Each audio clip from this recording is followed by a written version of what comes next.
Bien le bonjour à vous, Alexis et Marco. Madame, monsieur, bonjour. Merci de suivre ce premier point de l'actualité.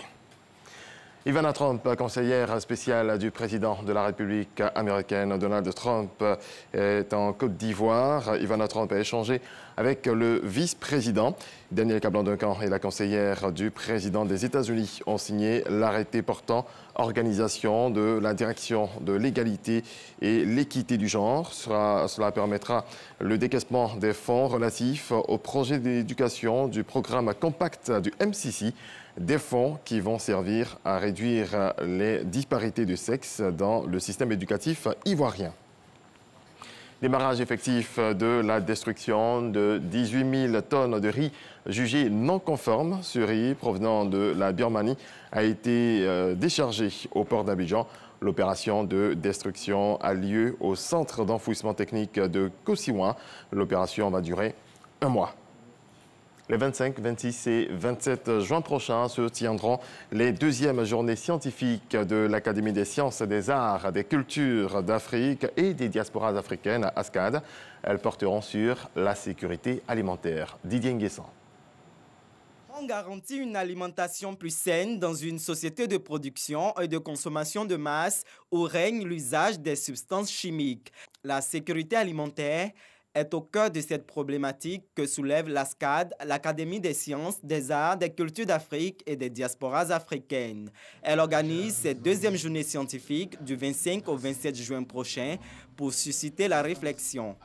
Certaines pratiques autorisées, bien sûr, sont utilisées par les agriculteurs et les producteurs. C'est l'utilisation d'antibiotiques, de vaccins, d'hormones, de produits chimiques divers.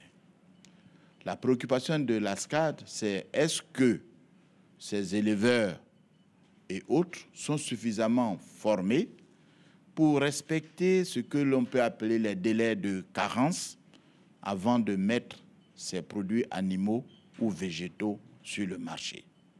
Parce que si tel n'est pas le cas, alors c'est le consommateur final qui va absorber ces produits médicamenteux. Les deuxièmes journées scientifiques de l'ASCAD visent à partager les expériences sur la sécurité alimentaire et sur la gouvernance en matière de produits de consommation.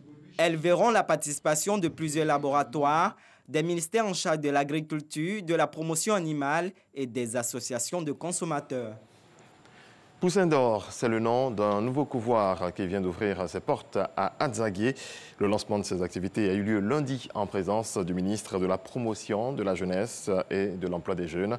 Ce couvoir, d'un coût de 2 milliards de francs CFA, aura une capacité de production de plus de 6 000 poussins. Jean-Luc Bombo. 2500 poussins produits par jour. Des poussins entièrement soignés et vaccinés, mis à la disposition des éleveurs de volailles. C'est le défi qu'a décidé de relever ce couvoir qui vient d'ouvrir ses portes à Azaguié-Awa, à une quarantaine de kilomètres d'Abidjan, fruit de la coopération ivoiro-néerlandaise. Ce sont la technologie néerlandaise et l'entrepreneuriat local en Côte d'Ivoire qui a fait une combinaison merveilleuse pour une nouvelle entreprise qui va ajouter à la souveraineté alimentaire en Côte d'Ivoire. On a quelque chose à donner, à prouver.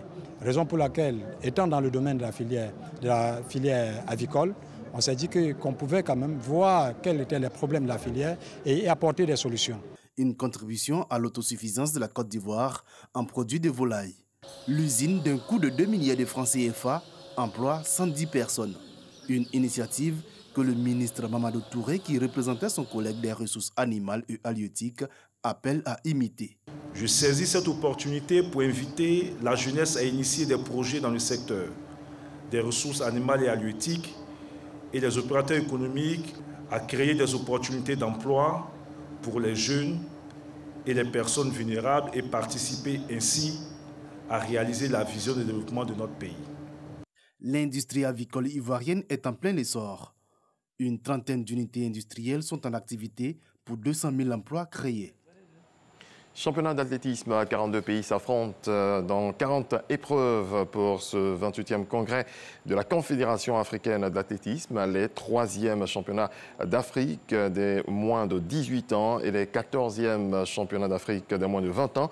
Ces grands rendez-vous africains placent pendant 4 jours Abidjan au cœur de l'athlétisme africain. Parlons à présent de football et du tirage au sort de la Coupe UFOAB des dames qui s'est tenue hier à Abidjan. Victorine Conan. La Côte d'Ivoire abritera pour la seconde fois la Coupe UFOAB des dames. 8 pays seront en compétition pour ce tournoi de football féminin. Selon le classement de la FIFA, la Côte d'Ivoire et le Nigeria sont respectivement les têtes de liste des 2 poules. Sont logés dans la poule A la Côte d'Ivoire, le Togo, le Sénégal et le Ghana vainqueurs de la précédente édition. Dans la poule B, on retrouve le Nigeria, le Burkina Faso, le Niger et le Mali. La Côte d'Ivoire sera opposée au Togo pour le match d'ouverture au stade Robert Champroux. Les filles de Touré Clémentine connaissent désormais leurs adversaires pour ce tournoi régional.